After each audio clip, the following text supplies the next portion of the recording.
मैं इस गल दा सुराग ला लवांगा कि मेरे वालिद नाल की होया सी। ये अल्फाज ने पाकिस्तान के मशहूर कोपेमा अली सदपारा के पुत्र साजिद सदपारा ने, जिन्हों ने फैसला किया है कि वह 27 जून को केटू ते जाके अपने वालिद की लाश लभन की पूरी कोशिश करेंगे। तुहानू याद करवाते जाइए कि केटू के मिशन के जाने वाले अली सदपारा आइसलैंड के जॉन स्नोरी ते चिली के योहान पब्लो मोहर मिशन के दौरान लापता हो गए सन।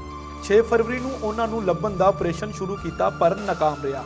12 दिन दी कोशिशों तो बाद 18 फरवरी को अली सदपारा ते उन्होंने 2 गैर मुल्की कोपेमा की हलाकत का ऐलान कर दिता गया। हुण साजिद सदपारा ने एक बारी फिर अपने वालिद की मैयत लभन का ऐलान किया है। साजिद सदपारा ने आख्या है कि वह 27 जून को एक कैनेडियन टीम के नाल दुनिया की दूसरी वड्डी चोटी ते जाणगे। उन्होंने आख्या कि मेरे इस फैसले ने मेरे घर वालियां नूं बड़ा परेशान किया है, पर असीं सारे चाहते हैं कि मेरे अब्बू की लाश मिल जाए। अली सदपारा के दोस्त सादिक सदपारा का कहना है कि जुलाई ते अगस्त के महीने च बर्फ पिघल जाती है, जिसकी वजह तो केटू उत्ते लाशां नूं लभना आसान हो जाता है, पर फिर भी 50% चांसिस ने।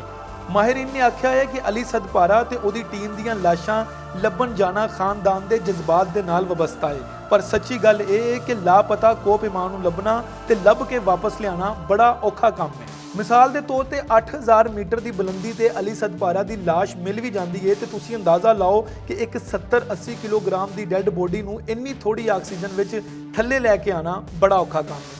याद रहे कि केटू इन्ना खतरनाक है कि हर 4 विचों एक कोपेमा की मौत हो जाती है। केटू उत्ते कोपेमा की अमवात की शरह 29% है, जबकि दुनिया की सब तो वड्डी चोटी माउंट एवरेस्ट से मौत की शरह 4% है।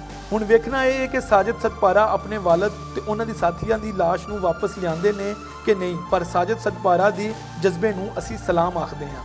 इंडोज टीवी आस्ट्रेलिया वालों नासिर अली, पाकिस्तान।